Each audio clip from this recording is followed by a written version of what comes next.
Hey guys, tonight we're stepping into a world where 13-year-old girls were considered ready for marriage, where fathers sold their daughters like livestock, and where wedding nights often meant legal assault. The medieval world had rules about love that would horrify us today, but here's what's haunting. Some of these practices shaped relationship patterns that still echo through families generations later.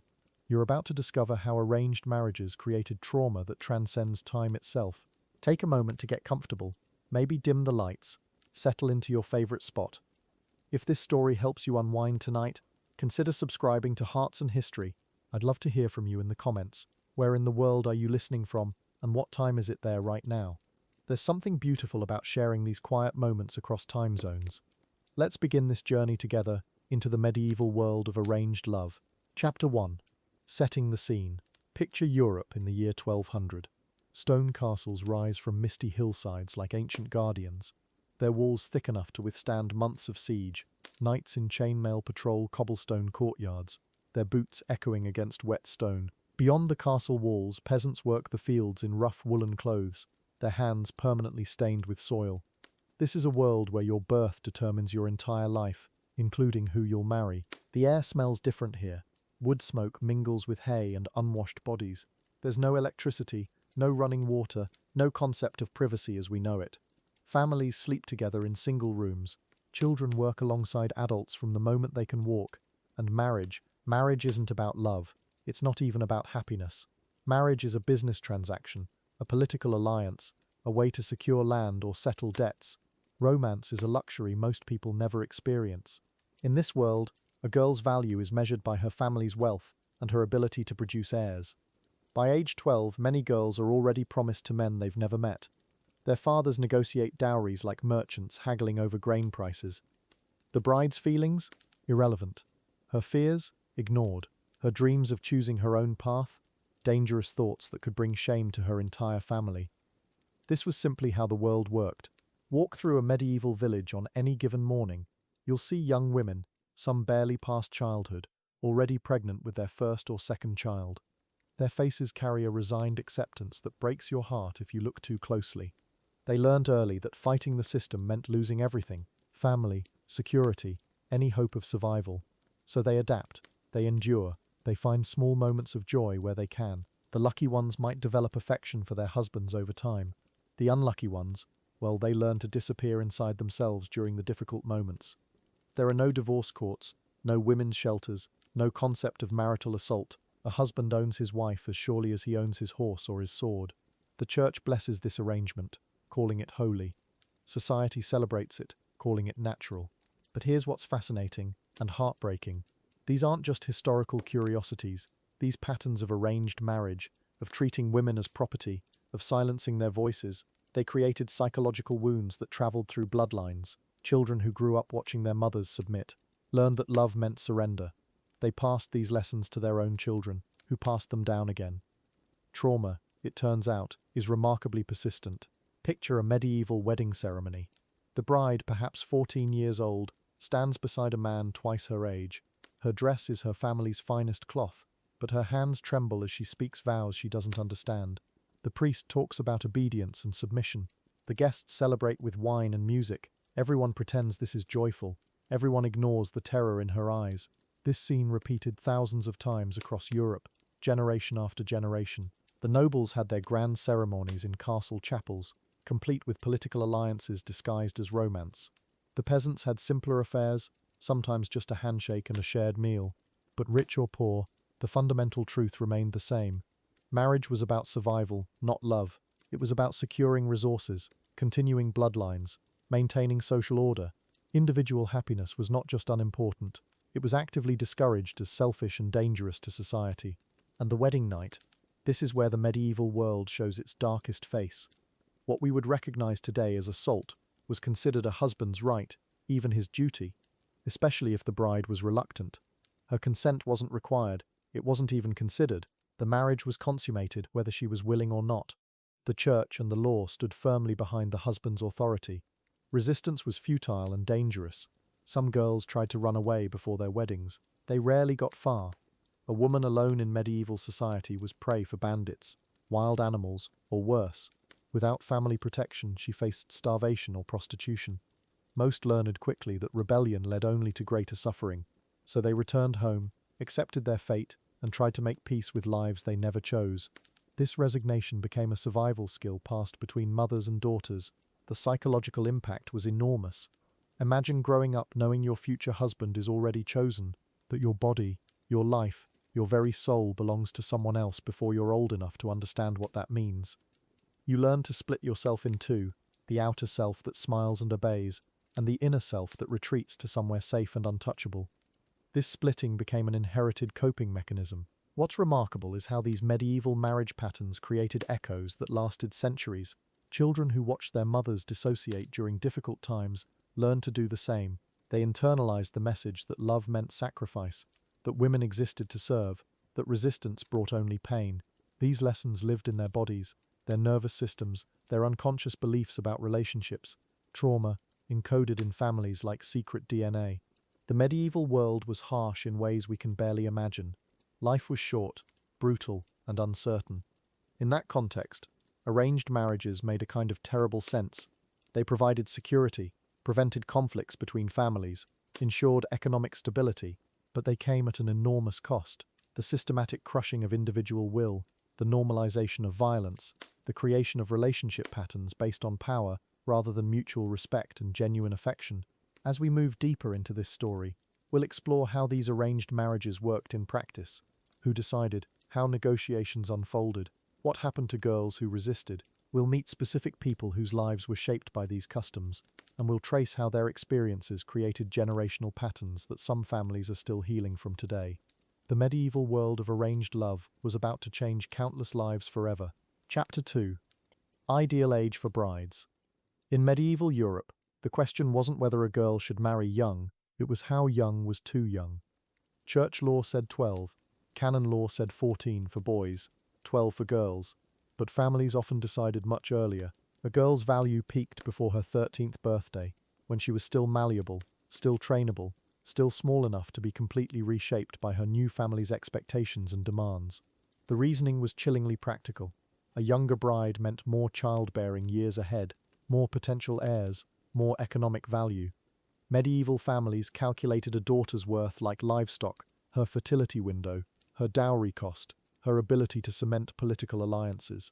The younger she was, the more years of service they could extract, the more completely they could mold her into the perfect wife, obedient, skilled, and utterly dependent. Parents justified these arrangements with twisted logic. A young girl would adapt better to her new household, they claimed. She'd learn her husband's preferences more easily, absorb his family's traditions without resistance. An older bride might have opinions, might question, might remember what life felt like before marriage consumed her entirely. Youth meant malleability, and malleability meant survival. In a world that offered women precious few alternatives to complete submission, the church played both protector and enabler. While canon law set minimum ages, it also blessed these unions with holy ceremony. Priests would stand before altars, speaking of sacred bonds while looking down at girls who barely reached their husband's chest. The contradiction was stark, protecting childhood with one hand, sanctifying its destruction with the other. Divine approval made the unconscionable seem not just acceptable, but morally required. Economic pressures intensified everything. Poor families saw daughters as burdens, mouths to feed until someone else would take responsibility. Rich families saw them as investments, political chess pieces to be played at exactly the right moment. Either way, a girl's childhood became a countdown, not to adulthood, but to usefulness. To the moment when her body and future could be traded for money, land, or influence. Picture 12-year-old Marguerite in spring 1348, betrothed since age 7 to a merchant's son. She's met twice. Her days now revolve around preparation for a life she can't fully understand. Morning prayers, embroidery lessons, learning to manage household accounts she'll inherit in 6 months.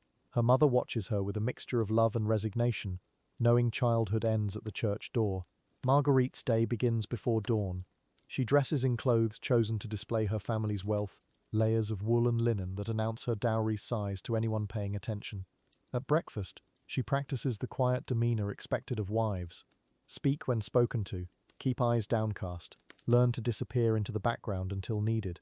These aren't natural behaviors, they're survival skills disguised as virtue.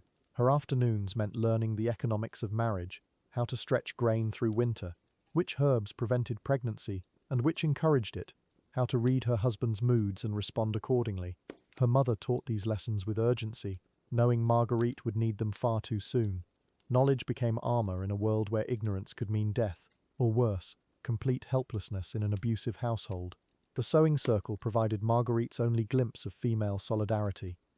Older women shared whispered warnings, which foods prevented conception, how to hide money, signs of a husband's dangerous anger. They spoke in code, knowing these conversations bordered on heresy. Teaching a young bride to protect herself felt like rebellion against God's plan, but maternal instinct proved stronger than religious doctrine. Cultural beliefs reinforced these practices with terrifying consistency.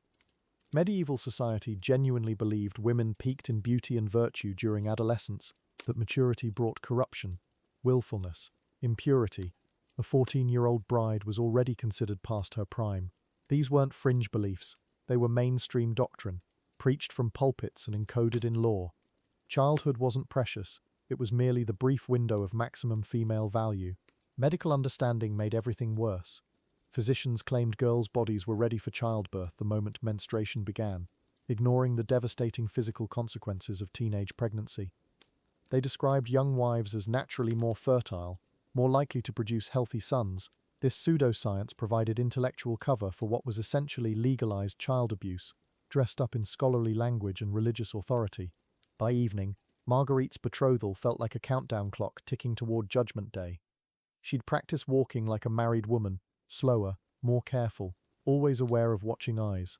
Her childhood friends seemed to drift away, their parents pulling them back from association with someone so close to adult responsibilities. Isolation became part of the preparation, severing ties to make the transition absolute. The few voices of dissent were quickly silenced. Some mothers questioned whether 12 was truly old enough, but economic reality overwhelmed maternal instinct. A few religious reformers suggested waiting until 16, but they were dismissed as dangerously radical. Social pressure crushed opposition before it could organize. The system protected itself by making alternatives unthinkable, turning necessary evil into moral imperative. Regional variations existed but offered little comfort. Italian city-states sometimes waited until 14. English nobility occasionally allowed 15, but these minor delays felt insignificant to girls watching their childhoods evaporate. Whether 12 or 15, the core brutality remained unchanged. Marriage meant the end of personal agency, the beginning of a life defined entirely by male authority and reproductive obligation. The psychological impact was devastating and deliberately ignored. Medieval society recognized that young brides often became depressed, anxious, withdrawn, but interpreted these symptoms as natural feminine weakness rather than trauma responses. Girls who struggled were considered defective, not damaged by an inhumane system. The problem wasn't the institution, it was always the individual failing to adapt properly to God's plan. As night fell over Marguerite's household, she'd lie awake calculating months until her wedding day. 6 more seasons of childhood, then a lifetime of adult responsibilities she barely understood. Her prayers mixed desperation with resignation, asking God for strength to survive what everyone promised would be her greatest joy. In the darkness, she'd wonder what dreams felt like, before learning that married women weren't supposed to have any. Chapter 3: The Unseen Deal. Behind every medieval marriage arrangement lay a careful calculation, not of compatibility or affection, but of coin and consequence. Families gathered around wooden tables, tallying assets like merchants at market. A daughter's future became a ledger entry, her worth measured in silver pieces, land deeds, and strategic alliances. The bride herself, rarely consulted. Her heart, never considered part of the transaction. The dowry system transformed young women into walking bank accounts. Fathers calculated exactly what their daughters were worth, then negotiated like traders. A silk merchant's daughter might bring fabrics and trade connections, a lord's daughter, lands and titles. The richer the family, the higher the asking price. These weren't marriages, they were business mergers disguised as holy ceremonies. Love was an expensive luxury few could afford. Picture a 13-year-old girl watching strangers debate her price. Her father lists her virtues like livestock at auction. Obedient, fertile, well-trained in household management, the potential groom's family counters with their own demands. More gold, additional properties, guaranteed access to shipping routes. She sits silently in the corner, her future decided by men who barely acknowledge her presence. Her childhood sold to the highest bidder. Social climbing drove many arrangements. A blacksmith's daughter marrying a minor nobleman that was winning the lottery. Her family would gain protection, status, connections to power. The cost? Everything she knew. Her friends, her home, her identity, all sacrificed for the family's advancement. She became a bridge between social classes, a human investment in their children's future. Her happiness was collateral damage. The negotiations could last months. Dowry amounts, property transfers, future inheritance rights, every detail scrutinized. Lawyers drafted contracts thicker than prayer books.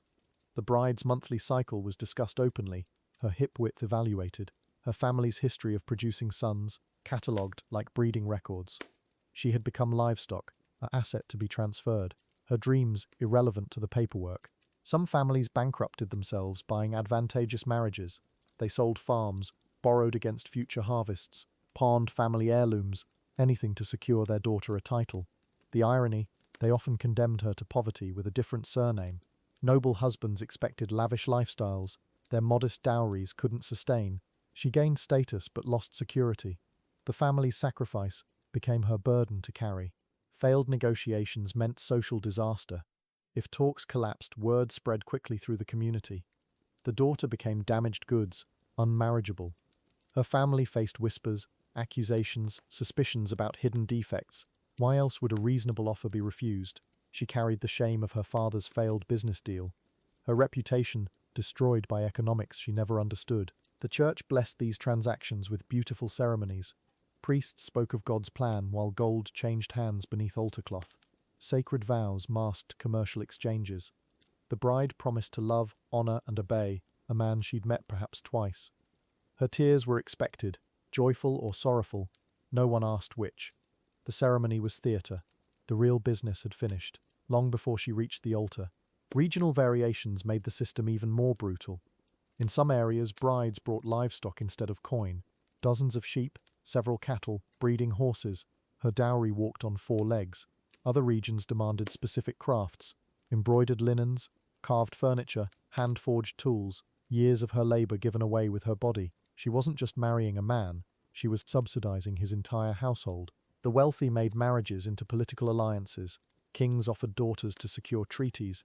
Dukes traded nieces for military support. These girls learned early that their bodies were diplomatic tools, their marriage beds, future battlefields.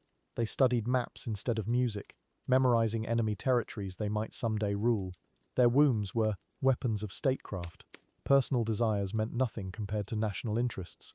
Merchant families calculated marriages like shipping investments. The bride's family connections could open new trade routes. Her husband's warehouse access might reduce storage costs. Children from the union would inherit both businesses, creating commercial empires. Love was inefficient. Profit was eternal. These couples shared ledgers, not laughter. Their children would continue the family business of strategic breeding. The emotional cost was never calculated.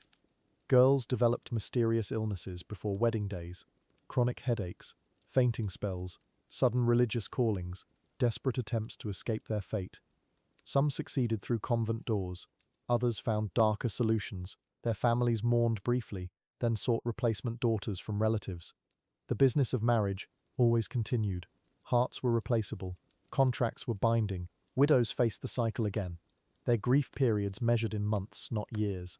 Family members circled like vultures, calculating her remaining value. Could she bear more children? Did she control her late husband's properties? Was she worth remarrying? The black mourning dress barely settled before new negotiations began. Her second marriage often more desperate than the first. Her market value had decreased with use. The poorest families sold daughters into service instead of marriage.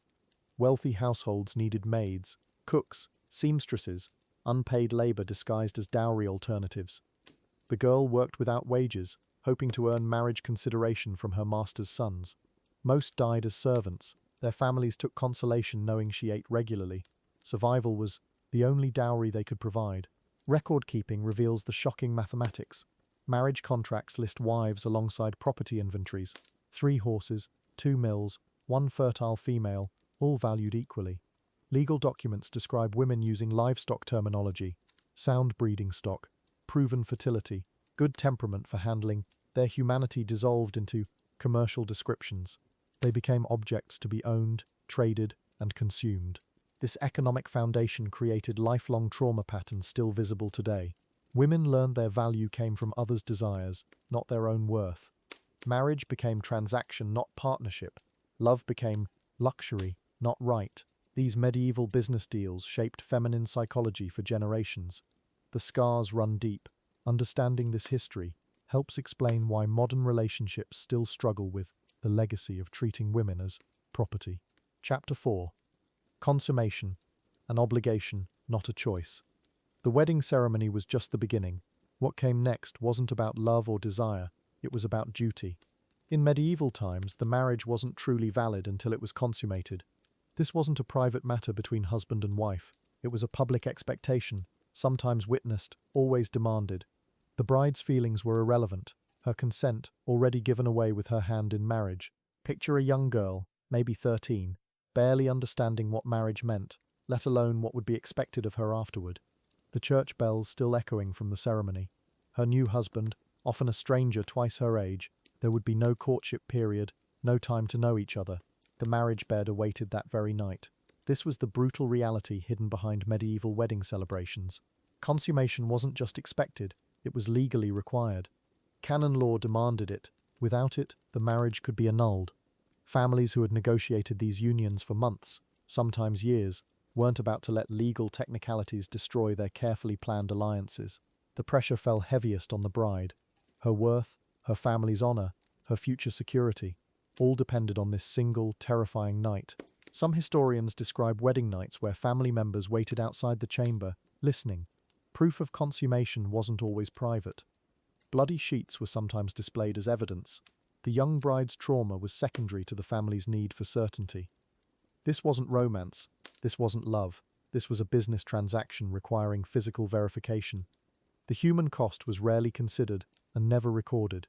The church taught that marriage was sacred, but also that wives owed their husbands complete obedience.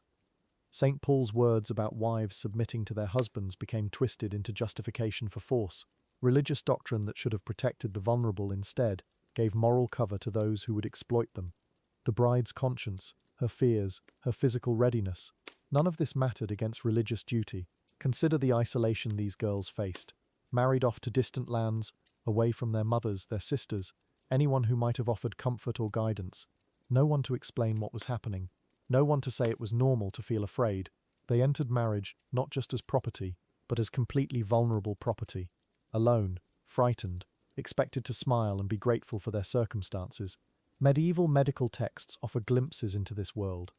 Physicians wrote about treating young wives for injuries, for conditions that today we'd recognize as symptoms of trauma. But these weren't seen as problems to prevent. They were simply hazards of married life, costs of doing the business of alliance building. The physical evidence of suffering was treated, but the suffering itself was ignored. Some brides tried to resist. Court records mention cases where young wives fled their new homes or refused to share their husband's bed. But the law was clear. A wife's body wasn't her own. Her consent had been given by proxy when her father signed the marriage contract. Resistance was rebellion. Rebellion was met with correction, sometimes violent correction. Legal protection simply didn't exist. The economic stakes made compassion a luxury few could afford. Dowries had been paid, lands had been promised, political alliances hung in the balance. If a marriage failed to produce heirs, if it could be annulled for non-consummation, entire family fortunes could crumble. The bride's comfort was a small price to pay for such vast financial and political security. Her trauma was simply overhead. Age made this even more horrific.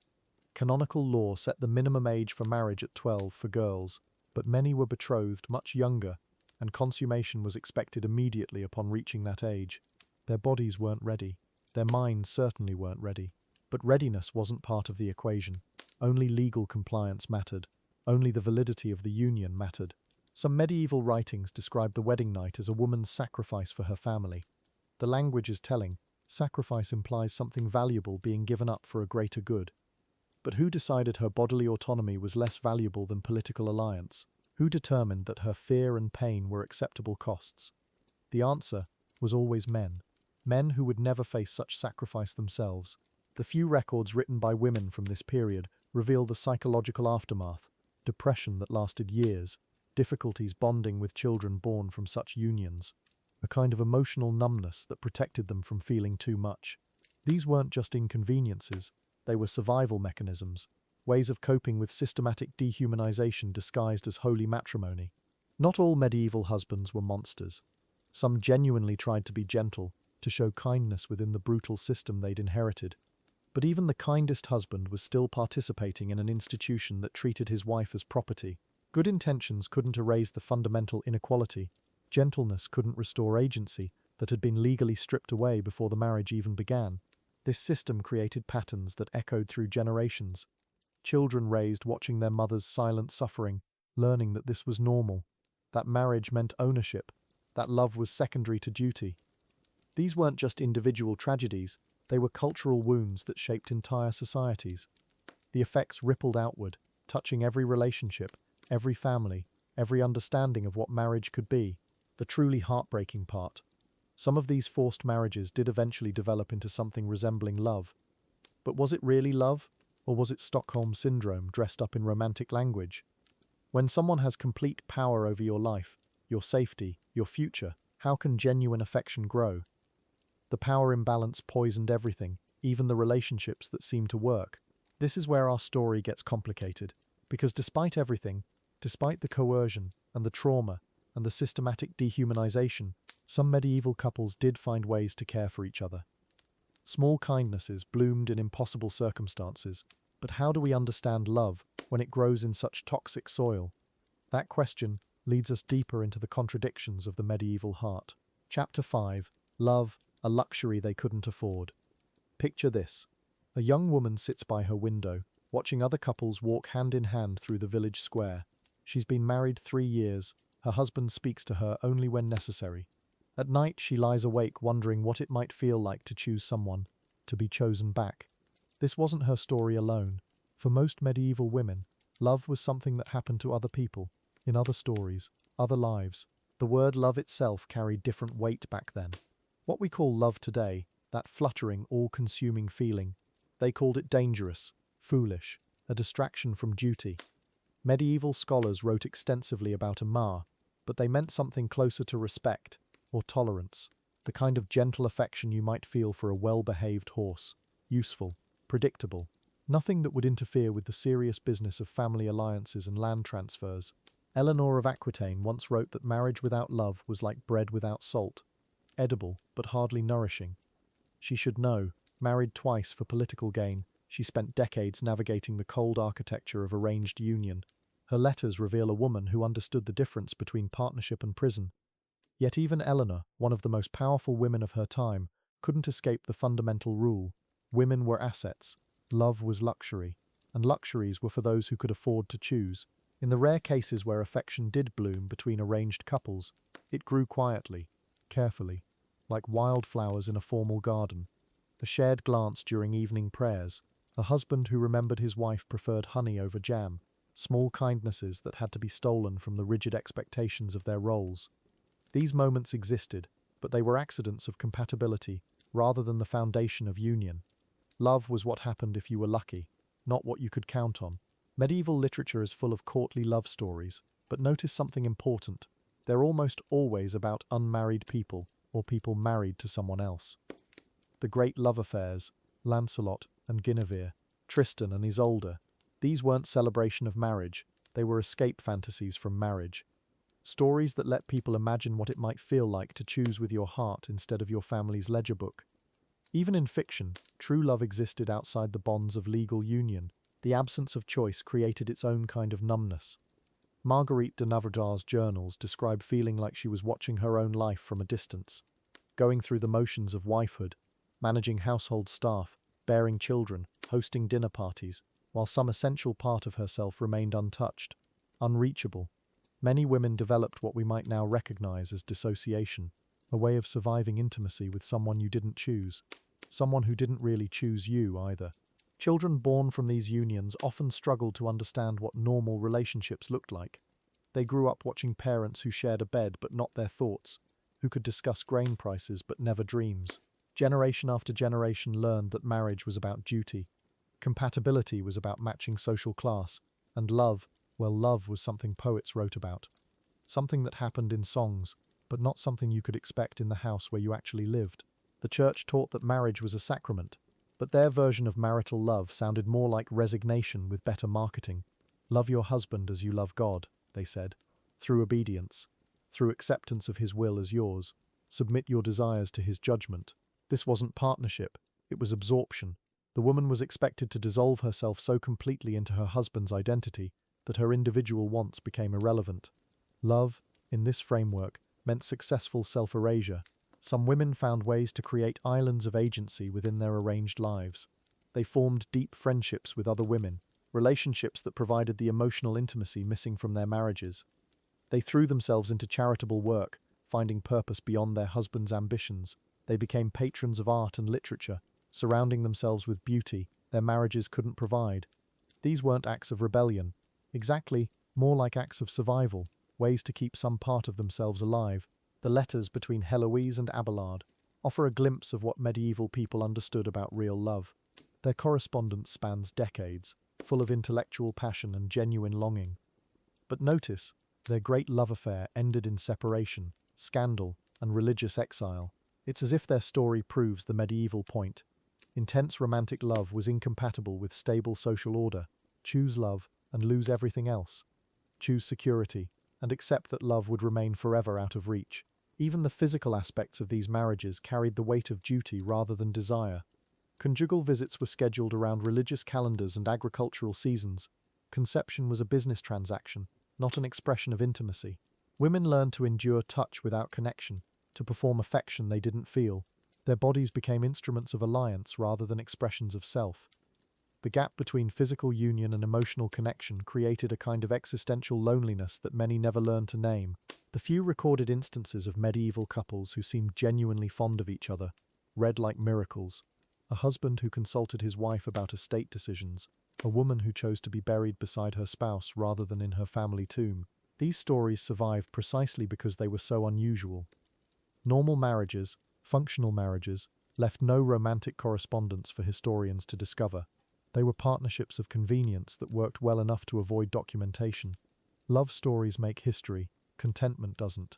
Women developed elaborate internal worlds to compensate for the emotional poverty of their external relationships. They wrote in private journals about invented lovers, perfect men who would have chosen them freely. They created detailed fantasies about running away to distant lands where marriages were built on mutual affection. These weren't plans. Love lived in their imagination because it had nowhere else to go. The question of whether women were seen as companions or property becomes painfully clear when you examine how these marriages ended. Widowhood often brought the first real choice a woman had ever experienced. Some remarried immediately, seeking security. Others chose to remain single, treasuring their newfound autonomy. The relief many widows expressed, not just at escaping difficult marriages, but at finally having the right to refuse, tells us everything about what they'd been denied. Freedom to say no revealed how rarely they'd been able to say yes. The economics of these arrangements made love not just unlikely, but actively counterproductive. A woman who loved her husband too much might prioritize his happiness over her family's interests. A man who adored his wife might make financial decisions based on her preferences rather than profit margins. Love introduced variables that threatened carefully negotiated agreements, so families worked hard to prevent it, viewing romantic attachment as a luxury they literally couldn't afford. Survival depended on keeping hearts uninvolved in transactions of the heart. What strikes me most about these stories isn't the absence of love, but the longing for it. Medieval women weren't incapable of deep feeling. They were systematically prevented from expressing it within marriage. Their capacity for love didn't disappear, it went underground, into friendships, into spiritual devotion, into the fierce protection of their children. Love found ways to exist, even when it couldn't flourish, even when the world insisted it was too dangerous to allow. That persistence, that's remarkable. Chapter 6. Wives as property, not partners. The wedding ceremony ended, but for most medieval brides the real ordeal was just beginning.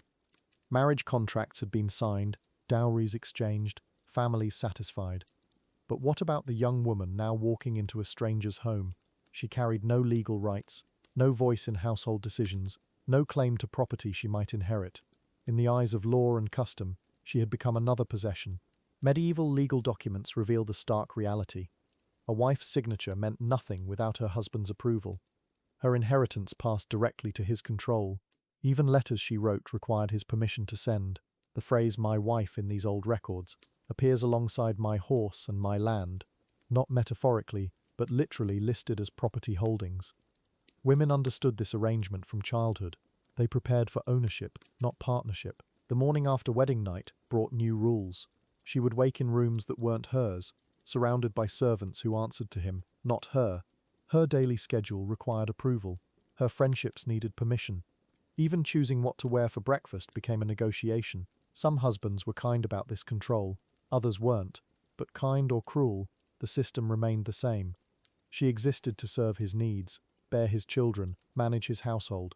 Household ledgers from noble families show the careful accounting. Wives were investments to be managed efficiently. How much did her family pay? What property did she bring? How many children could she produce? Could she run a large household? These calculations determined her daily treatment. A wife who brought substantial dowry might enjoy better rooms, finer clothes, more servants. But even privilege came with conditions and constant evaluation of her worth. The dinner table revealed the hierarchy clearly. He sat at the head, making decisions about crops, politics, finances. She sat beside him, silent unless asked direct questions. Her opinions on running the estate, managing servants, even raising their children, were considered presumptuous unless specifically requested. Many learned to influence through careful suggestion, timing conversations when he seemed receptive. Others gave up trying, accepting invisibility as the price of peace. Church teachings reinforced this arrangement with divine authority. St. Paul's letters were quoted constantly. Wives, submit to your husbands, as unto the Lord. Disobedience became not just social rebellion, but spiritual sin. Sunday sermons reminded women that questioning their husbands' decisions questioned God's plan. Even private prayer couldn't offer escape. They were taught to pray for patience, acceptance, better service to their master, never for freedom or equal treatment. Physical punishment remained legal and expected. A husband who never corrected his wife was considered weak, negligent in his duties. The community would gossip about his failure to maintain proper order, so beatings weren't cruelty, they were responsibility. Neighbors nodded approval when they heard discipline being administered next door. Only excessive violence that left permanent damage or threatened her ability to bear children crossed into unacceptable territory. Everything else was marriage. The economic reality made resistance nearly impossible. A wife owned nothing, earned nothing, controlled nothing. Running away meant homelessness, starvation, or worse. Her birth family had already been paid. They wouldn't take her back without losing face and money. Convents required dowries she couldn't access. Working alone was illegal for women in most trades, so she stayed, learned to navigate the system, found small spaces of autonomy within larger captivity. Some women developed subtle forms of resistance. They might delay requests, misunderstand instructions, or develop convenient illnesses when asked to do unpleasant tasks. Kitchen accidents could happen to food served to cruel husbands. Household accounts could become mysteriously complex. Information could be forgotten or shared strategically. These small rebellions required careful calculation. Too much defiance brought severe consequences. But tiny acts of agency helped preserve sanity in powerless situations. Pregnancy offered temporary elevation in status, but also new vulnerabilities. A wife carrying potential heirs received better food, medical attention, protection from heavy work, but miscarriage brought blame and suspicion. Multiple daughters without sons meant failure in her primary purpose. Each pregnancy was evaluation. Could she produce male heirs to continue his bloodline? Her body had become a business investment, success measured in surviving boys who would inherit his name and property. The most successful wives learned to work within the system strategically.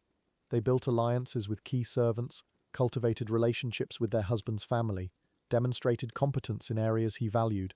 A wife who proved useful in managing his affairs might gain incremental freedoms, permission to visit family, input on household decisions, even influence over business matters. But these privileges remained gifts to be withdrawn, never rights to be claimed. Letters between sisters reveal the emotional toll. They wrote in code about loneliness, fear, frustration, but always ended with reassurances about duty and acceptance. Public faces remained pleasant, cheerful, grateful. Complaining about marriage brought shame to both families involved, so private suffering was swallowed, reframed as character building, offered up as spiritual sacrifice. Depression was prayer failure, anxiety meant insufficient faith in God's plan for their lives. Widowhood brought complex changes.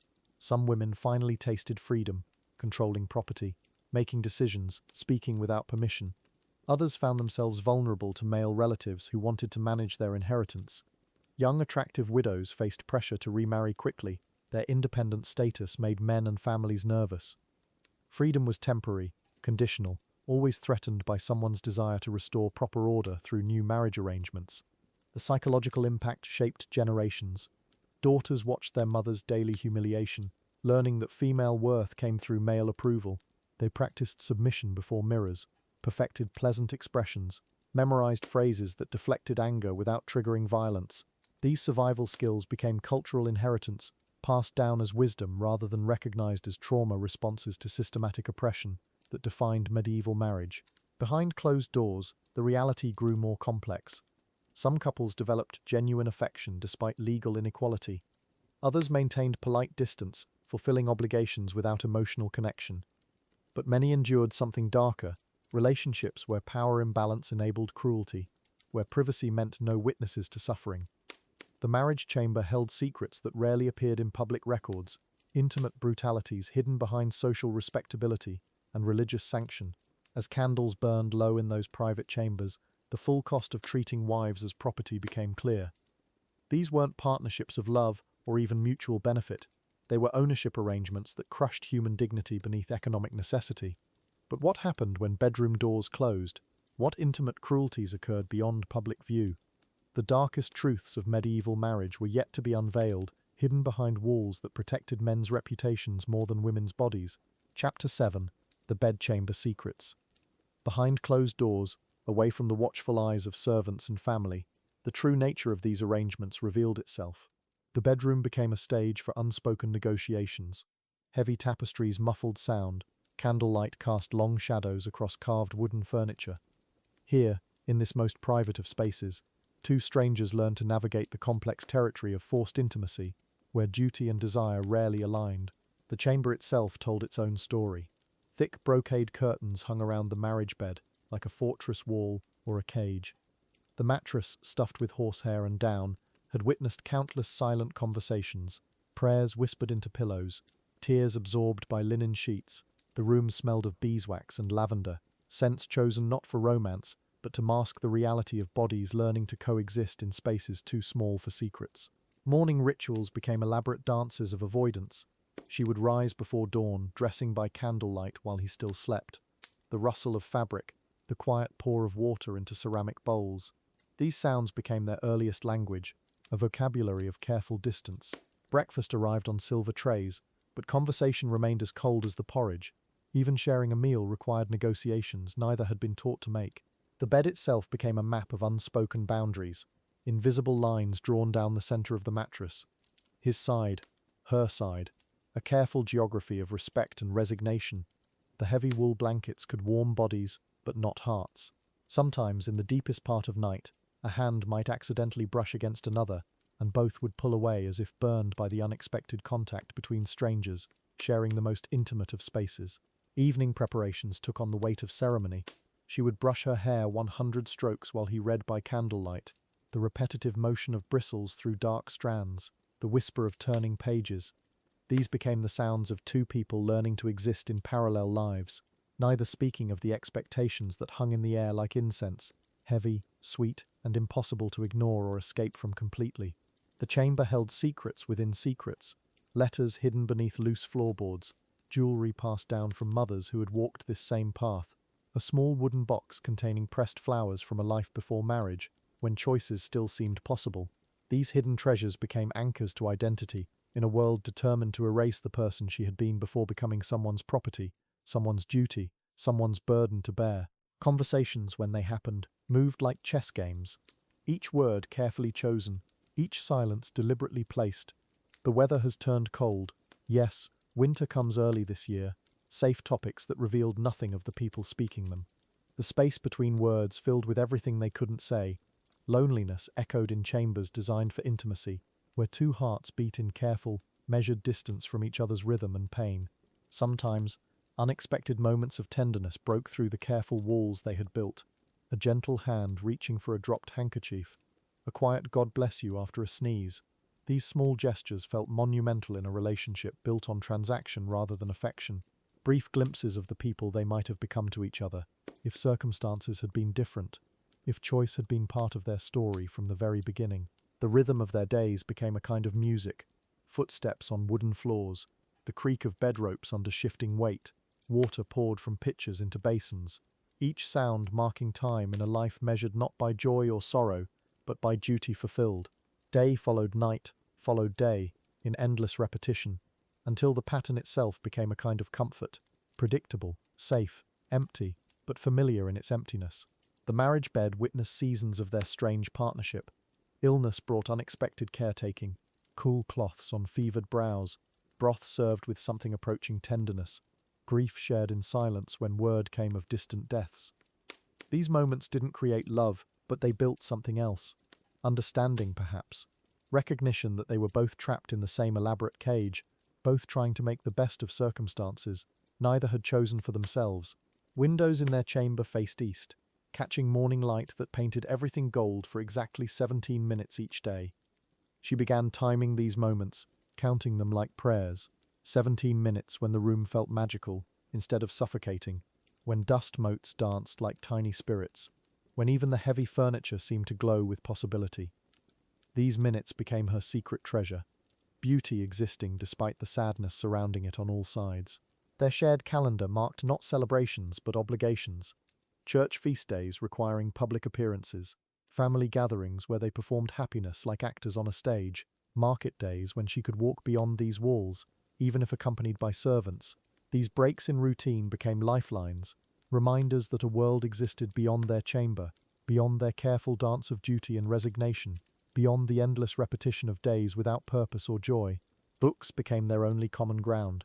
Poetry read aloud by candlelight, stories of knights and distant kingdoms, philosophy that spoke of justice and choice, concepts that felt foreign in their daily reality. Words created a neutral territory where minds could meet without hearts having to follow. Literature became their shared language, safer than confession, more honest than conversation, a bridge across the careful distance they maintained between their separate lives. Sleep brought its own complicated negotiations. Who would blow out the final candle? Which side would claim the extra pillow? Whether to acknowledge the nightmares that sometimes broke the silence with muffled cries. Dreams became the only space for honesty, where desires and fears could exist without permission or apology. Waking meant returning to roles that fit like clothes tailored for strangers. Uncomfortable, but worn because the alternative was unthinkable. Nakedness. Years passed in their chamber, like seasons, each one similar to the last, but subtly changed. Hair grew greyer, lines appeared around eyes, bodies learned to move around each other without collision. They became experts at sharing space while remaining essentially alone. The bed that had once felt like a battleground transformed into neutral territory, still not comfort, not joy, but something approaching peace in its predictable, careful emptiness. And still, the question lingered in the shadows cast by flickering candles. When does it end? Not the marriage, that would continue until death provided its own kind of freedom. But when does the careful pretending end? When does the performance of contentment become real? When do two strangers become something more than polite cellmates in a prison built from duty, obligation, and the crushing weight of other people's expectations and dreams, never meant to be their own? Chapter 8. The Endless Cycle of Misery. In medieval households, mothers watched their daughters grow with a particular kind of dread. They knew what waited ahead, the same path they'd walked, the same cage they'd entered at 12 or 13. The cycle turned like a water wheel, grinding the same pattern into each generation. What breaks my heart is how these women became both victim and perpetrator, not by choice, but by the brutal mathematics of survival in a world that offered them no alternatives whatsoever. The arithmetic was simple and devastating. A girl child meant feeding another mouth until she could be married off, a dowry to scrape together somehow, negotiations with men who saw her as livestock. Her mother, having survived this same transaction years earlier, now found herself preparing another daughter for the auction block. The irony cut deep. The very woman who understood the horror most intimately became its agent, passing the wound down like a family heirloom that nobody wanted but everyone felt obligated to keep. Picture a woman named Marguerite, married at 13 to a man 3 times her age. By 25, she's watching her own daughter, barely 10, playing with wooden dolls. But Marguerite isn't seeing childhood innocence anymore. She's calculating years, counting seasons until that same daughter will stand trembling in a similar bedchamber, facing a similar stranger. The mathematics of medieval marriage were merciless. Every happy moment with her child carried the shadow of what was coming. Time wasn't a gift, it was a countdown. The cycle fed on itself with horrible efficiency. Women who'd never experienced tenderness couldn't teach it to their daughters. Mothers who'd learned that love meant endurance, that marriage meant submission, passed these lessons down like recipes for survival. They braided their daughters' hair while whispering warnings about men's appetites. They taught them to be small, to be quiet, to expect nothing but duty.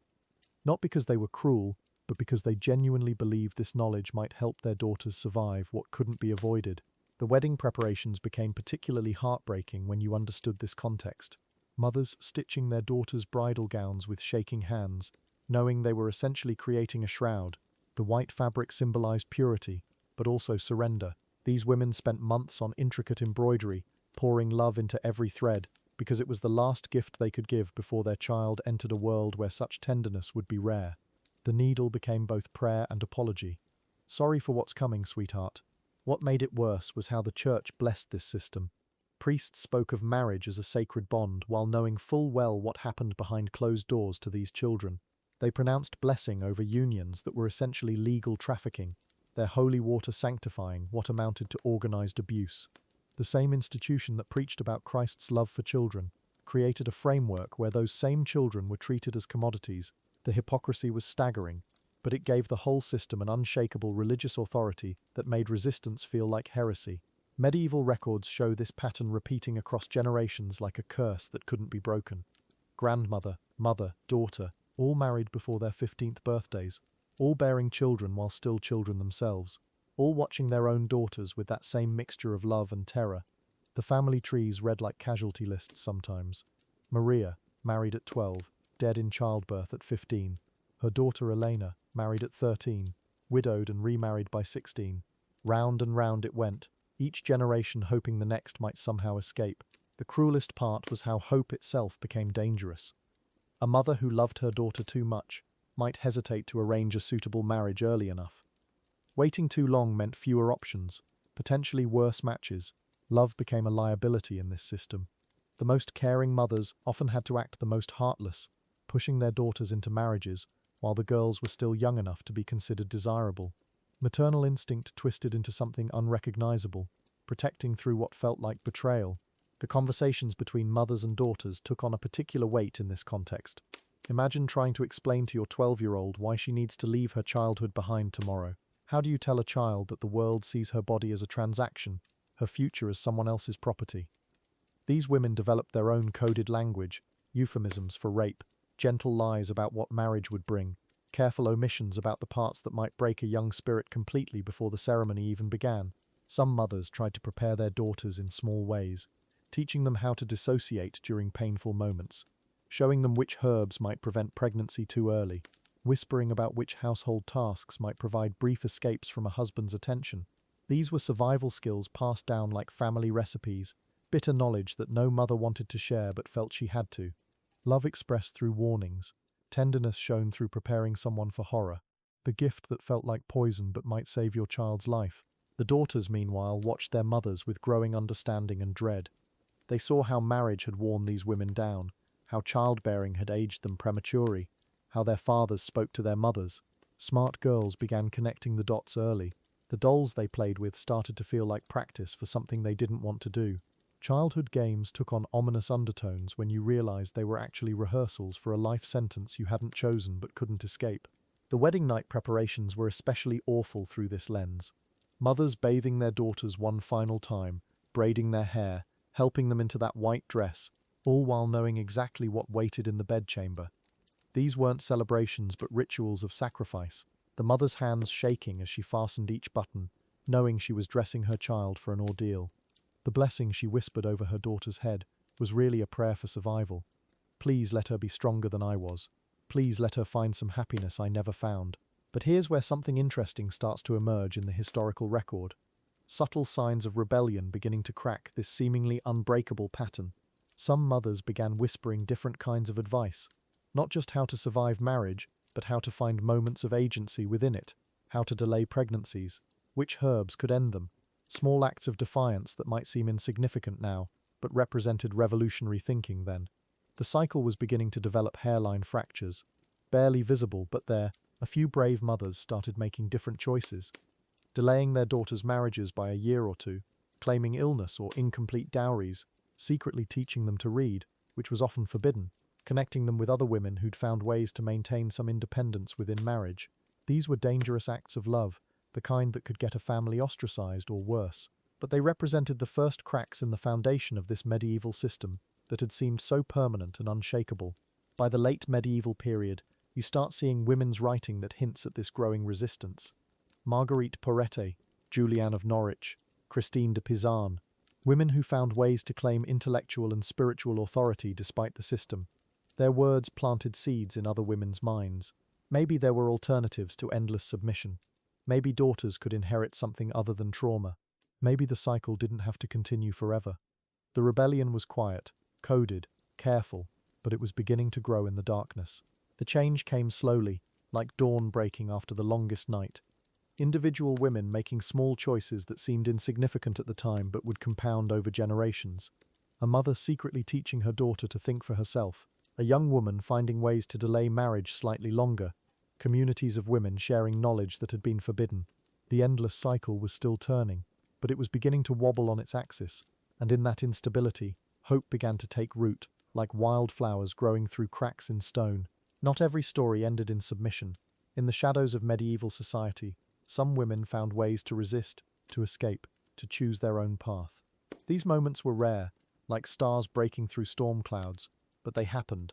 A merchant's daughter who fled to a convent, a nobleman's sister who refused 3 different suitors, small acts of rebellion that would ripple through history, proving that even in the darkest times, the human spirit could not be completely broken. Margaret of Anjou was only 15 when her father arranged her marriage to an English lord twice her age, but Margaret had other plans. On the night before her wedding, she cut her hair short, dressed as a servant, and slipped out through the castle's kitchen gardens. She made it 30 miles before they caught her, but those 30 miles of freedom taught her something powerful. She would spend the next decade planning her real escape. The church, for all its complicity in arranged marriages, sometimes offered unexpected sanctuary. Convents became refuges for women seeking to avoid unwanted unions. Taking vows meant choosing God over a husband, and for many, this felt like the closest thing to freedom they could imagine. The Abbey of St. Clair in France recorded over 200 women who entered between 1350 and 1400, fleeing marriages that would have destroyed them. But even convents weren't safe havens for everyone. Families could petition to have their daughters removed, could claim the vows were taken under duress or while underage. The same legal system that trapped women in marriage could drag them back from religious life. Still, some abbesses fought fiercely to protect the women who sought sanctuary within their walls, creating small islands of resistance in an ocean of male control. Eleanor de Montfort took a different approach. When her father announced her engagement to a cruel lord known for beating his servants, she didn't run or hide. Instead, she stood in the great hall during the betrothal ceremony and publicly refused. Her exact words, recorded by a shocked witness, "I would rather die unmarried than live as his property." The engagement was broken, though Eleanor paid dearly for her defiance through years of isolation. Some women found freedom through tragedy. When their arranged husbands died young, widows often gained unprecedented control over their own lives. They could choose whether to remarry, could run their late husband's businesses, could even travel alone. These women walked a careful line, enjoying their newfound independence while society pressured them to find new husbands quickly. Many chose to remain widowed, treasuring their brief taste of autonomy. Then there were the love marriages that happened despite the odds. Isabella and Thomas met at a harvest festival when she was 17. Their families were merchants, not nobility, but still expected arranged unions for business advantage. The young couple met in secret for months, planning their escape. They eloped to Scotland, where different marriage laws meant they could wed without parental consent. Their families eventually forgave them, but many couples weren't so fortunate. The guild system offered another path to independence. In some cities, women could apprentice to trades, could become master craftswomen with their own shops and income.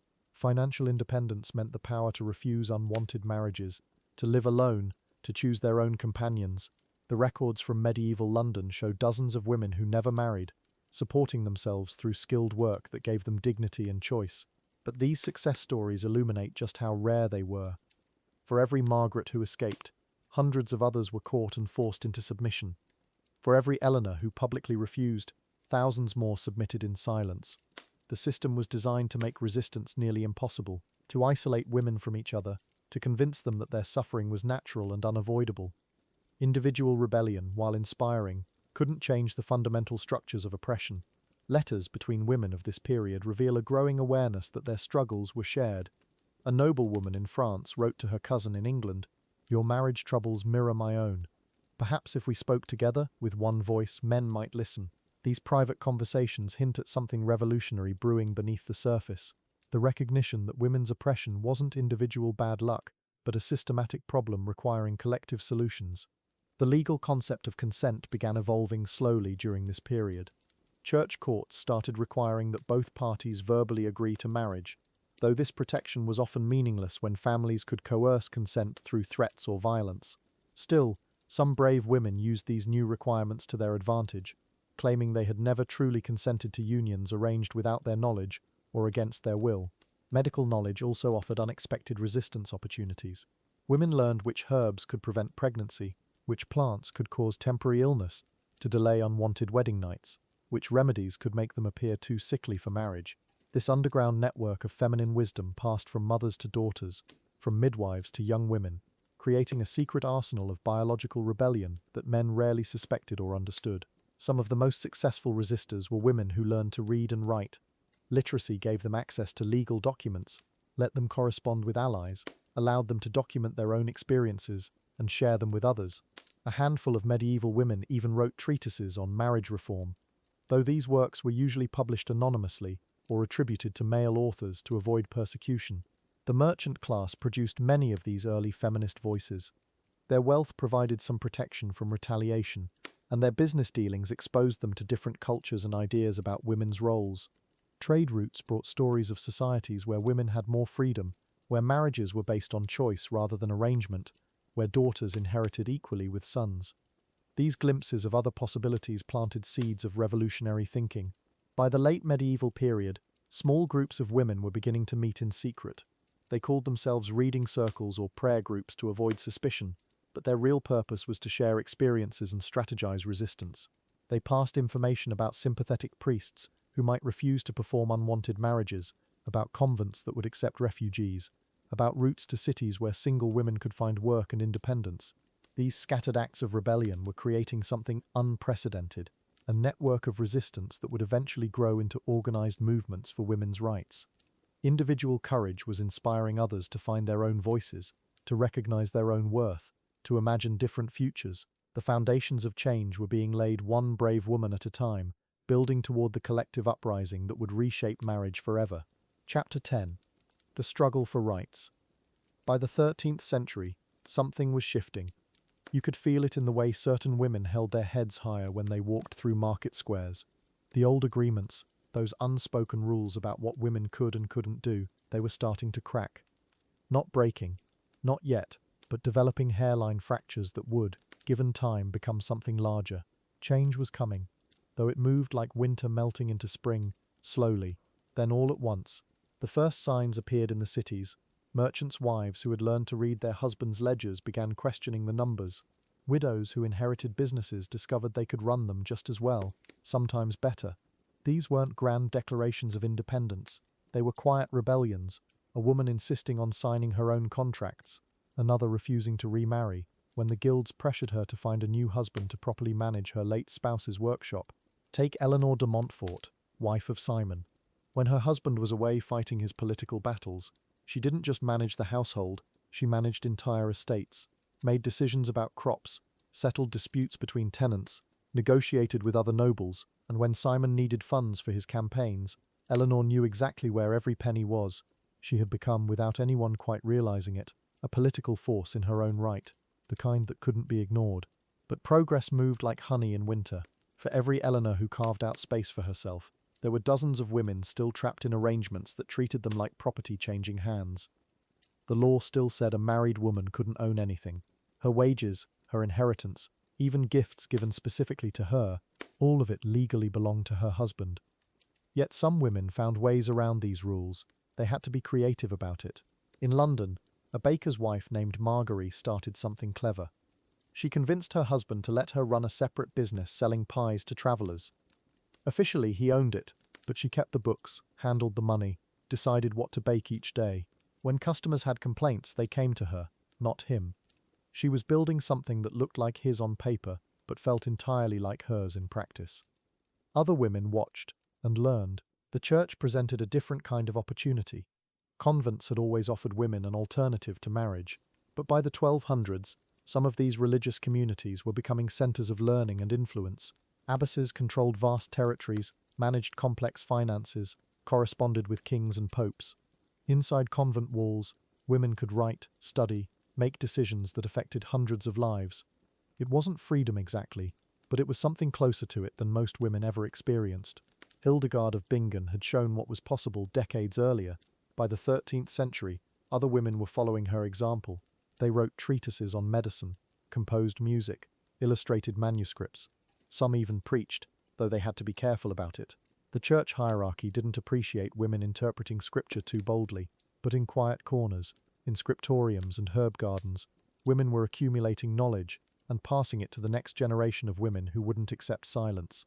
Legal changes moved even more slowly than social ones, but they did move. In some regions, women gained the right to inherit property without a male guardian's oversight. In others, laws about domestic violence began to acknowledge that marriage didn't give husbands unlimited power over their wives' bodies. These weren't sweeping reforms, they were tiny adjustments to centuries-old legal codes, but each small change created space for the next one. Marriage contracts started reflecting these subtle shifts. Instead of simple transfers of property from father to husband, some agreements began including clauses about the bride's rights, her right to refuse certain demands, her right to keep personal belongings, her right to return to her family if her husband died. These weren't romantic gestures, they were practical protections, and they represented a growing recognition that wives were people, not just possessions. The guilds presented another battleground. Most trade organizations excluded women entirely, but some allowed masters' widows to continue their husbands' businesses. A few even permitted women to train as apprentices in certain crafts. Textile work, brewing, some aspects of metalworking. It wasn't equality, but it was acknowledgement that women had skills worth preserving. And once women proved they could do the work, it became harder to argue they shouldn't be allowed to. Resistance came from predictable sources, men who saw their authority challenged, religious leaders who quoted scripture about women's proper place, nobles who worried that changing marriage customs might destabilize inheritance patterns. They had good reason to worry. When women gained even small amounts of independence, it rippled outward in ways no one could fully predict. Daughters who had seen their mothers run businesses expected different marriages than their grandmothers had accepted. Some changes happened because of tragedy. The Black Death, arriving in the mid-1300s, killed so many people that traditional gender roles became impossible to maintain. Women took over shops, farms, entire trades because there simply weren't enough men left to do the work. What started as emergency measures became normal practices. Death, ironically, opened doors that decades of petitioning might never have unlocked. Crisis forced society to discover what women could do when necessity gave them permission. In France, Christine de Pizan became the first woman in Europe to make a living as a professional writer. Widowed young with children to support, she turned to her pen and created something unprecedented, a female voice discussing politics, education, the treatment of women. Her City of Ladies imagined a world where women's contributions were valued. It was radical literature disguised as moral instruction, and it circulated widely, inspiring women who had never imagined their thoughts might be worth recording. Marriage practices evolved gradually. Parents still arranged most unions, but some began consulting their daughters about potential husbands. Age at marriage crept upward in some regions, from 12 or 13 to 15 or 16. Not because anyone suddenly decided childhood marriage was wrong, but because families discovered that slightly older brides had better survival rates during childbirth. Pragmatism, not enlightenment, drove many of these improvements, but the effect was the same. The changes were uneven, inconsistent, often temporary. A widow might run a successful business for years, only to have her grown son take control and return her to domestic obscurity. A nun might gain influence in her abbey, then watch a new abbess reverse all her innovations. Progress happened in fits and starts, 3 steps forward and 2 steps back, but each small advance created precedent. Each woman who pushed boundaries made it slightly easier for the next one to push a little further. By the end of the 13th century, the foundation was set for changes that wouldn't fully emerge for centuries more. Women had proven they could manage businesses, create art, influence politics, survive independently. They had found ways to work within restrictive systems while gradually reshaping those systems. The struggle for rights had begun, not with grand declarations, but with countless quiet acts of determination. The future was still distant, but it was no longer unimaginable. Chapter 11. The Winds of Change. By the 15th century, something was shifting. Not everywhere, not all at once, but like morning mist slowly lifting from a field, attitudes toward marriage began to change. In merchant towns across Europe, a new class was rising, people who'd made their own fortunes, who questioned whether a father should have absolute power over his daughter's heart. The whispers started small, but they grew stronger with each passing season. Change was coming. The first protests came from an unexpected place. The church itself, Dominican friars in northern Italy, began questioning whether forced marriage was truly blessed by God. They argued that a union made under duress couldn't possibly reflect divine love. Their sermons reached the ears of young women who'd never heard such words before, that their consent mattered, that their feelings had worth. These ideas spread like seeds on the wind, taking root in fertile ground. In the bustling markets of Florence and Venice, merchant daughters found their voices. Unlike noble families bound by ancient traditions, these new families valued practicality over protocol. A daughter who could read ledgers, speak multiple languages, and understand trade routes, she was worth more than a silent, obedient bride. Slowly, marriages began to consider not just family alliances but the actual compatibility of the two people involved. It was revolutionary thinking for its time. The printing press changed everything. Books that had once been locked away in monastery libraries suddenly appeared in town squares. Stories of courtly love, poems celebrating mutual affection. These weren't just entertainment anymore. They were blueprints for a different kind of marriage. Young people read these tales by candlelight, imagining relationships built on partnership rather than possession. The written word had become a weapon against centuries of tradition. One page at a time, women began writing letters, not just to family members, but to each other, creating networks of correspondence that stretched across Europe. They shared stories, offered support, and gradually developed their own philosophy about marriage and love. These letters, preserved in dusty archives today, reveal a quiet revolution happening in bedchambers and parlors. Women were beginning to see themselves not as property to be traded, but as individuals with rights, desires, and dreams. The Protestant Reformation brought unexpected allies. Martin Luther himself argued that marriage should be based on mutual love and respect, not just economic necessity. His teachings spread rapidly through German-speaking regions, giving religious authority to ideas that had been whispered in corners. Suddenly, questioning arranged marriages wasn't just rebellion, it was righteousness. The church that had once blessed forced unions now offered a different path, one that honored individual choice. Court cases began appearing in legal records, daughters suing their fathers for forcing unwanted marriages. Most lost, but the very fact that they tried sent shockwaves through society. In 1539, a baker's daughter in London successfully annulled her marriage, arguing she'd been coerced. The case was talked about in taverns from Dover to Edinburgh. Legal precedent was slowly, painfully being established. Each small victory paved the way for the next brave woman to step forward. Artists captured this changing mood in their work. Paintings from this era show couples looking at each other, not just posed formally side by side, but actually engaging, communicating. Wedding portraits began featuring subtle signs of affection, a gentle touch, a knowing smile. Art historians today can trace the evolution of romantic love through these canvases, watching as rigid formality slowly gave way to something warmer, more human, more recognizable to our modern eyes. The age of first marriage began creeping upward. Instead of 13 or 14, girls were marrying at 16, 18, sometimes even 20.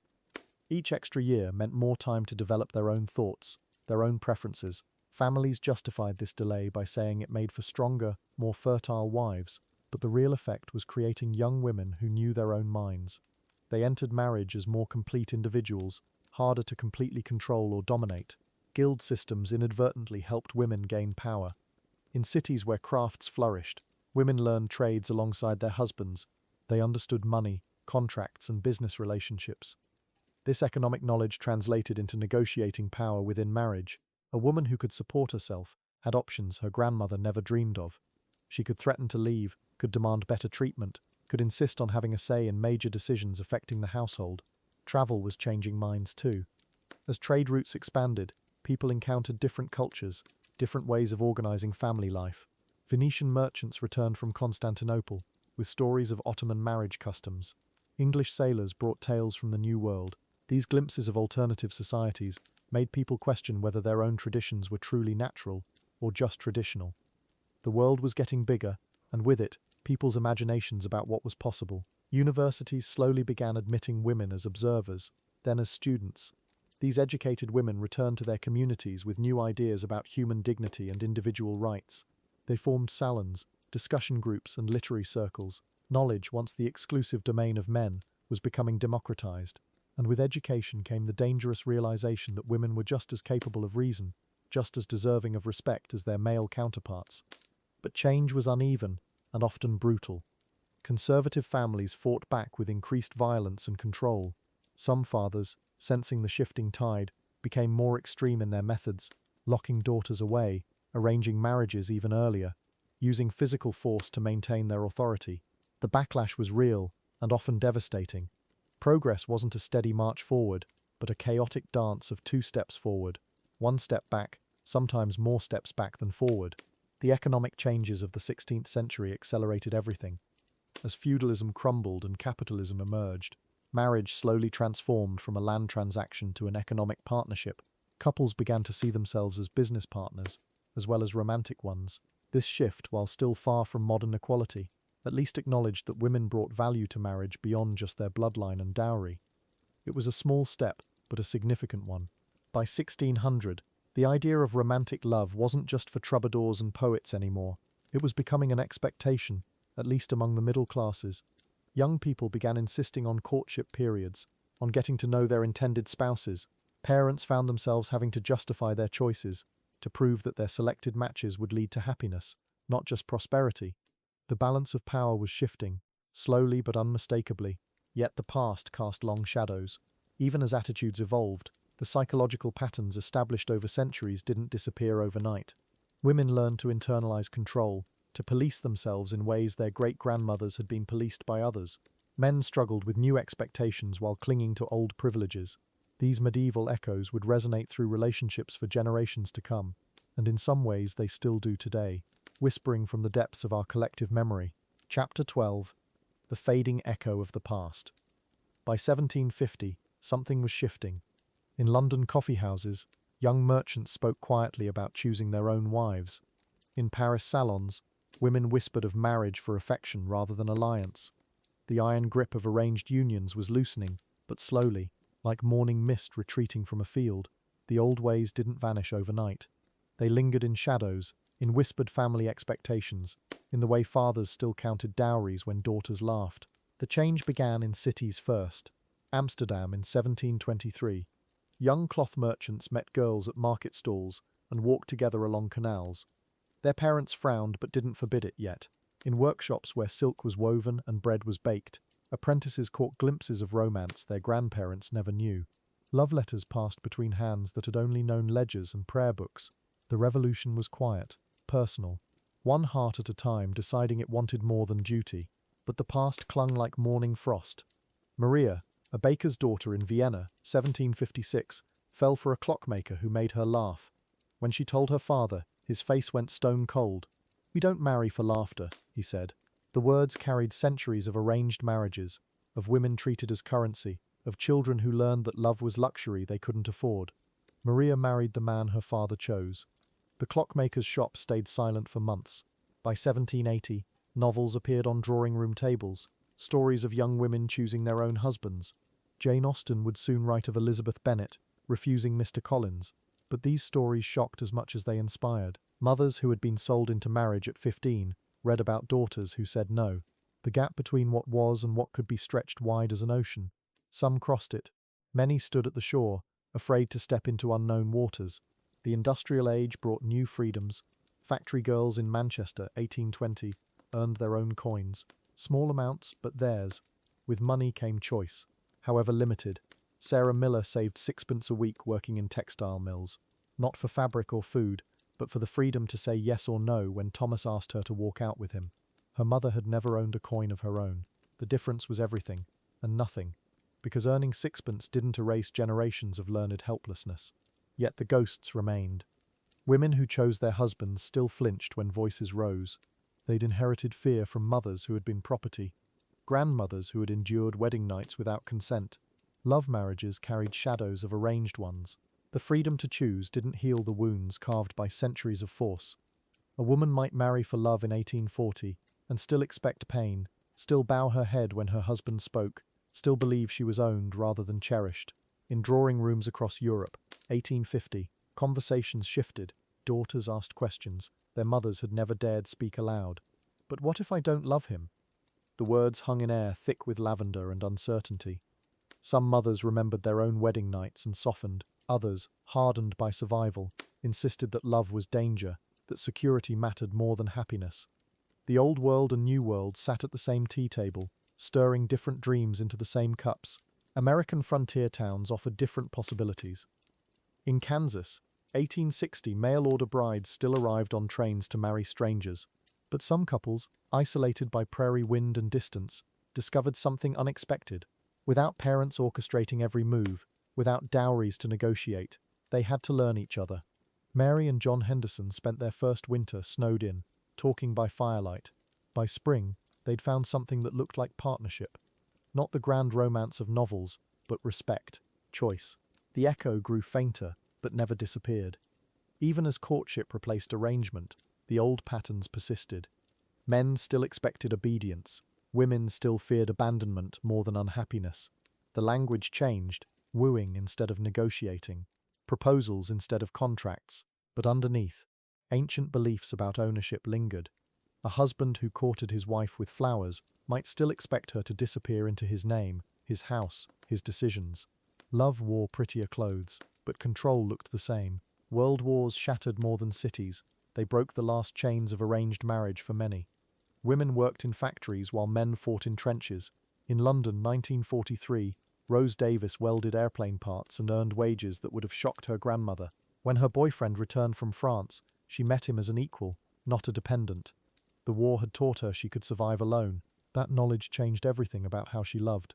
Independence became the foundation, not the enemy, of partnership. But trauma travels through generations like water through stone. Children of love, marriages still absorbed lessons from arranged ones. They watched their mothers defer, their fathers decide. The patterns were quieter now, wrapped in affection instead of contract, but they remained. A woman might choose her husband in 1950 and still ask permission to buy a dress. A man might court his wife with poetry and still expect dinner on the table at 6. The cage had prettier bars. The 60s brought revolution to everything, including love. Young people burned bras and draft cards, and marriage certificates. They declared love should be free, partnerships should be equal, women should be partners, not possessions. But changing laws was easier than changing hearts, shaped by centuries of inequality. The most radical couples still carried ghosts, expectations learned in childhood, fears inherited from grandmothers, patterns carved so deep they felt like instinct rather than history. Today we swipe right for love, choose our partners from endless possibilities, share housework and childcare and dreams. The arranged marriage seems like ancient history, a relic from a time when women were property and love was luxury. Yet the echo remains, in couples therapy sessions, in divorce courts, in the way we still sometimes treat marriage like ownership rather than partnership. The brutal past whispers in modern arguments, in assumptions we didn't know we'd learned. The healing is happening slowly. Each generation that chooses love over duty, partnership over possession, makes the echo fainter. Women who refuse to disappear into marriage, men who choose vulnerability over control, couples who build something new from the ashes of something old. They're not just changing how they love, they're changing how their children will learn to love. Breaking cycles that stretched back centuries, one choice at a time. The transformation isn't complete, may never be complete. The habits carved by arranged marriages, the expectation that someone else will choose your path, the belief that love is earned through submission, the fear that independence equals abandonment, these still surface in modern relationships. But awareness is its own kind of freedom. When we recognize the echo, we can choose not to amplify it. We can write new stories over old ones. In quiet moments, love wins. A couple sharing household duties without keeping score. A woman who says no without apology. a man who listens without needing to fix or control. These small victories happen millions of times each day, so ordinary they seem unremarkable, but they are remarkable. Each one is a choice to love freely rather than by force, to honor rather than own, to choose partnership over possession. The echo fades, one love story at a time. Chapter 13: Shadows over Present Relationships. The ghosts of medieval marriage practices don't simply vanish with time. They seep through generations like water through stone, leaving invisible marks on how we love, trust, and connect. These ancient wounds, they echo in modern bedrooms and therapy sessions, in the way some people flinch at tenderness, in relationships that feel more like transactions than partnerships. Tonight, we trace these shadows back to their source, understanding how the past shapes our present hearts. When a 12-year-old girl in 1347 learned that love meant submission, that her body belonged to her husband's family, something broke, not just in her, but in the daughters who would come after. Trauma doesn't die with its victims. It passes down through stories whispered between mothers and daughters, through learned behaviors, through the quiet belief that this is simply how relationships work. The medieval bedroom became a classroom for centuries of women learning to disappear. Modern therapists see the patterns everywhere. Clients who apologize for taking up space, partners who perform happiness instead of feeling it, the instinct to please at any cost, to make yourself smaller, quieter, more convenient. These aren't personal failures, they're inherited survival strategies, ways of being that once kept women alive in marriages that were essentially legalized captivity.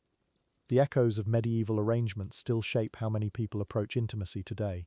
The language of medieval marriage contracts lives on in unexpected places, giving away the bride. The father walking his daughter down the aisle, transferring ownership from one man to another.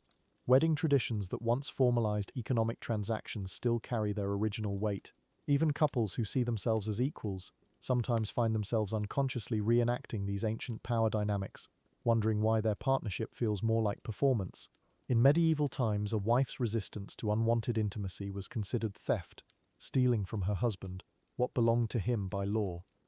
This concept of marital debt, of bodies as property, created wounds that psychology is still learning to address.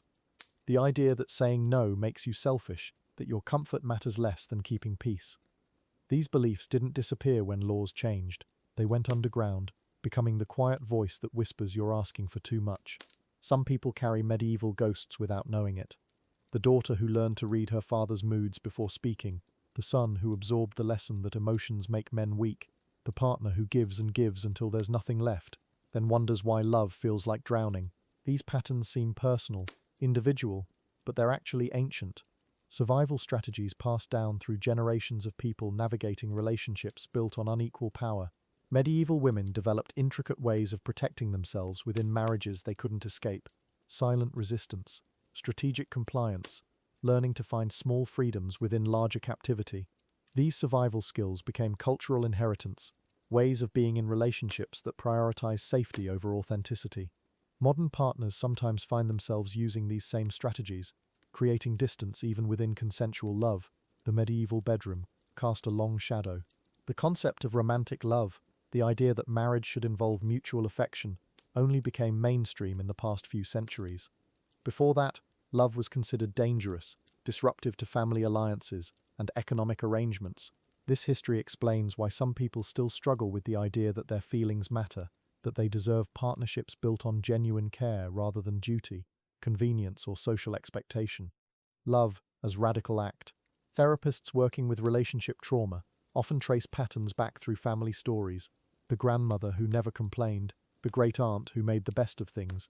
These weren't just personality traits, they were survival strategies learned in marriages, where complaint could mean violence, where making the best of things was the only option available. Modern healing sometimes means unlearning centuries of adaptive behaviors that no longer serve. Some of the deepest relationship wounds aren't about what happened, they're about what never happened. The affection that was never freely given, the choices that were never offered, the voice that was never heard. Medieval marriage practices created voids that echo through generations, spaces where love should have been, where partnership should have flourished. These absences can feel as real as physical scars. The healing journey often begins with recognition, seeing how medieval marriage practices created templates that still shape modern relationships.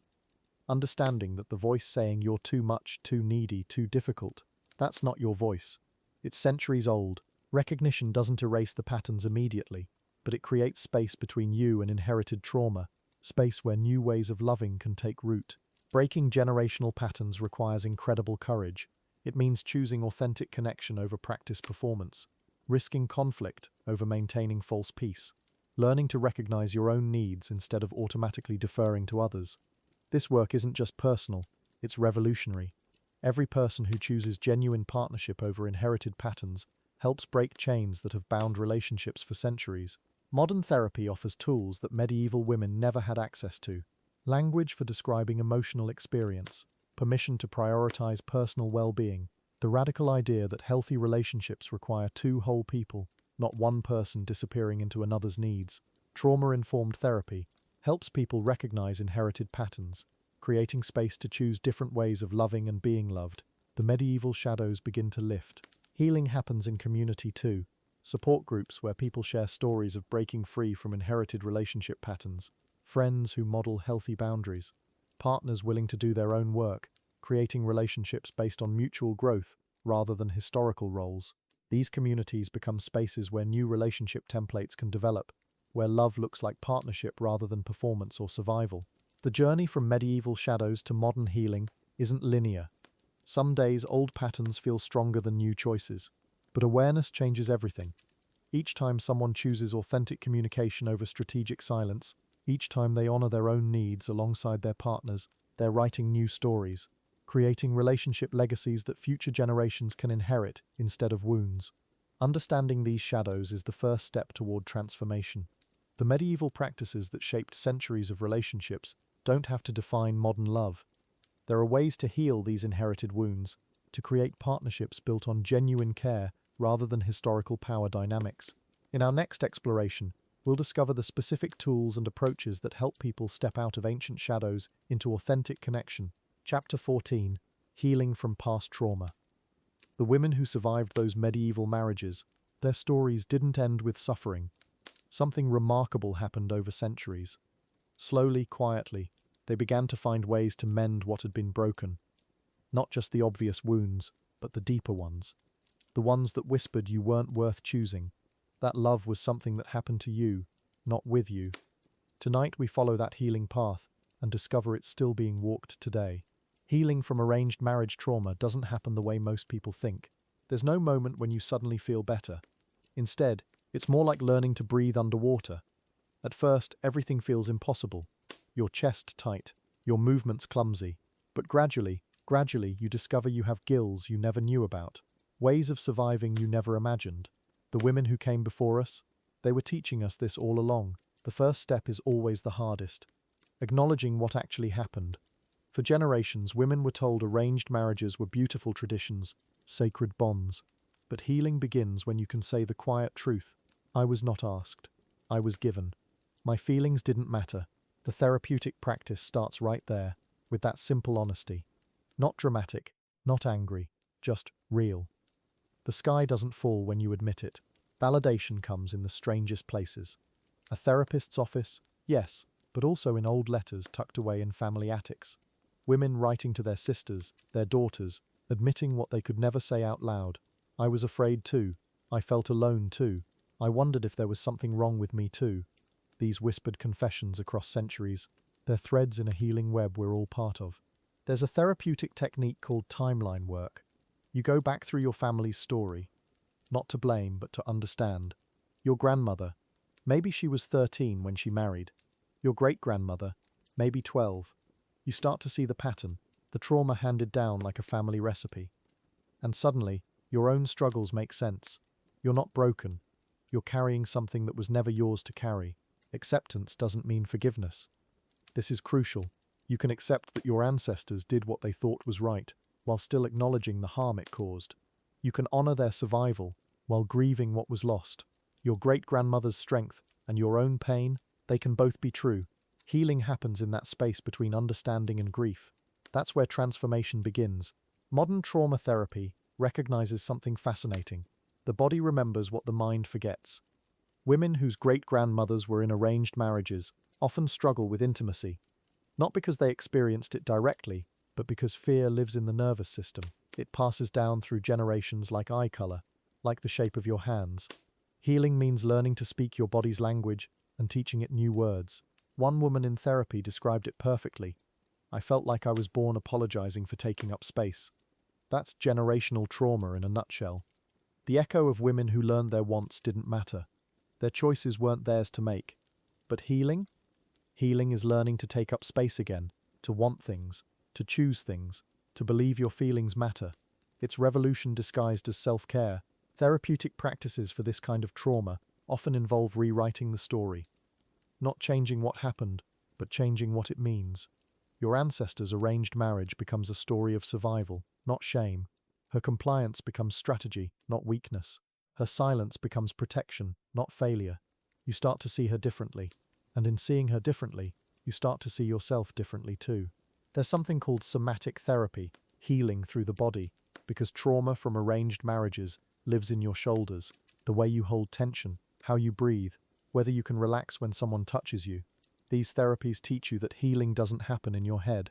It happens in your muscles, your breath, your ability to say yes and mean it, to say no and mean that too. Support groups for this specific trauma are rare, but when women find each other, something magical happens. They realize they're not the only ones who feel guilty for wanting to choose their partner, who struggle with feeling selfish for having preferences, who carry their ancestors' fear like a stone in their chest. These circles, they're where the real healing happens. In witnessing, in being witnessed. The healing process has seasons. Spring, when you first admit something's wrong. Summer, when you're doing the hard work of therapy. Fall, when you're releasing old patterns. Winter, when you rest and integrate what you've learnt. But here's the thing about seasons. They come back. Healing isn't linear. It's circular. And that's okay. That's actually how it's supposed to work. One of the most powerful healing practices, learning to choose. Small things at first. What to eat for breakfast. Which route to take to work. Which movie to watch. Because for women carrying arranged marriage trauma, choice itself can feel dangerous. Selfish. Wrong. But every small choice you make is practice. Training your nervous system to remember you have a voice. You get to use it. As healing progresses, something beautiful happens. You start to separate your story from your ancestors' stories. Their arranged marriages become history, not prophecy. Their fear becomes information, not instruction. You can honor their experience while choosing something different for yourself. This isn't betrayal, it's evolution. You're not healing despite your history, you're healing because of it, through it. The gentle message at the heart of all this healing work: your past may have shaped your experience, but it doesn't define your essence. The trauma you carry isn't who you are, it's what happened to your family line. And trauma that passes down through generations, it can also be healed through generations. You're not just healing yourself, you're healing backward and forward through time. As this chapter closes, we're left with something profound. Healing from arranged marriage trauma isn't about forgetting the past, it's about transforming your relationship to it. The women who came before you survived so you could thrive. Their strength runs in your veins, but so does your freedom to choose. Tonight, as you rest, know this: you are exactly where you need to be. Chapter 15, Transformation and Hope. Love in the Modern Age. The stories we've shared tonight, they feel heavy, don't they? All those young brides, all those sealed fates, all those lives shaped by contracts instead of choice. But here's what's remarkable: we broke free. Not overnight, not easily. But somewhere between then and now, love found a different way to exist. A way that honors both hearts in the equation, not just one. Think about the couples you know who make it work, really work. They didn't stumble into love the way medieval people stumbled into marriage. They chose each other. Every morning they wake up and choose each other again. That choice, it's revolutionary when you consider where we came from. When marriage meant survival, choice was luxury. Now choice is the foundation, the very thing that makes love possible. The transformation didn't happen in boardrooms or palaces. It happened in quiet moments. A woman in 1920 saying no to a man her father picked. A soldier in 1945 writing letters to someone he actually loved. Couples in the 1960s deciding they'd rather be unmarried and happy than married and miserable. Each small rebellion added up. Each person who chose love over logic shifted the whole system. Modern love isn't perfect. We all know that. Divorce rates tell their own story. Dating apps create their own problems. But here's what's changed when love fails now. it's usually because two people couldn't figure it out together, not because they never had a choice in the first place. The failure is human, not systematic. That difference, it changes everything about how we approach relationships. We've learnt that compatibility isn't just about families matching social status. It's about whether someone makes you laugh when you're tired, whether they listen when you're worried, whether they see you, really see you, not just the version of you that fits their plans. Medieval marriages were about fitting into predetermined roles. Modern love is about growing into yourselves together. The word partnership means something different now. In medieval times, partnership meant division of labor. He provides, she obeys, both survive. Now partnership means shared dreams, shared decisions, shared responsibility for making life work. It means arguing about whose turn it is to do dishes, not whether she has the right to speak. The shift from survival to collaboration, that's the heart of modern love. Love letters exist again, just in different forms. Text messages at 2 a.m. because you can't sleep and wanted them to know you were thinking of them. Photos of things that remind you of inside jokes. Voice messages that capture the exact tone of voice that makes you smile. We've found new ways to do the old thing, staying connected across distance, across time, across the ordinary space of daily life. The shadows of history still touch us sometimes. We see it in the statistics about domestic violence, in the way some cultures still practice arranged marriage, in the assumptions people make about who should do what in relationships. But here's what gives me hope. We talk about these things now. We name the problems. We work on solutions. Silence was the enemy. Conversation is the cure. Wedding vows have changed too. Instead of obey, we say cherish. Instead of till death do us part, some couples write their own promises to grow together, to support each other's dreams, to be honest about what they need. The ceremony becomes a reflection of the relationship, not a legal transaction with flowers. The shift from obligation to intention. Young people today take for granted things that would have seemed impossible to medieval couples. The idea that you can live with someone before marriage, test compatibility, see how they handle stress, discover whether your daily rhythms match, the idea that you can marry for love and still expect practical partnership, the idea that marriage should make both people happier, not just more secure. We've learnt that love is a skill as much as a feeling. The feeling gets you started, the butterflies, the can't stop thinking about them phase, the way they make ordinary Tuesday feel special. But the skill is what carries you through, learning to fight fair, to apologize well, to support each other through the boring parts, to keep choosing each other when the initial magic settles into something steadier. There's something beautiful about couples who've been together 20, 30, 40 years by choice. They know each other's stories, each other's fears, each other's terrible jokes. They've weathered job losses and sick parents and teenagers and all the small disasters that test commitment. They chose each other in the beginning and kept choosing through everything that followed. That's the love medieval people dreamed of but rarely got to experience. The hope in modern love isn't that it's easier, it's that it's honest. We can talk about what we need, we can ask for what we want, we can leave if we're not happy, which paradoxically makes staying mean more. Safety net of choice makes the choice to stay more precious. When someone stays because they want to, not because they have to, that changes the whole dynamic. Love looks different in every generation. Your grandparents' marriage doesn't look like your parents' doesn't look like yours, but the thread that connects them all is the slow evolution toward equality, toward partnership, toward two people figuring out how to build a life that honors both of their dreams. The progression isn't perfect, but it's persistent. Each generation gets a little closer to love as it should be. So tonight, as you drift off to sleep, remember this: the brutal realities we've explored, they're history now. Not forgotten history, that would be dangerous, but finished history. The love available to you is different. It's based on choice, on equality, on the radical idea that two people can see each other clearly and still choose to stay. That possibility, it's what all those medieval lovers were dreaming of. The transformation is complete in your hands now. Every time you choose kindness over control, every time you listen instead of assume, every time you see your partner as an equal rather than a role to fill, you're continuing the evolution. You're proof that love learned from its mistakes. That history doesn't have to repeat itself. That hope was worth the wait. Sweet dreams.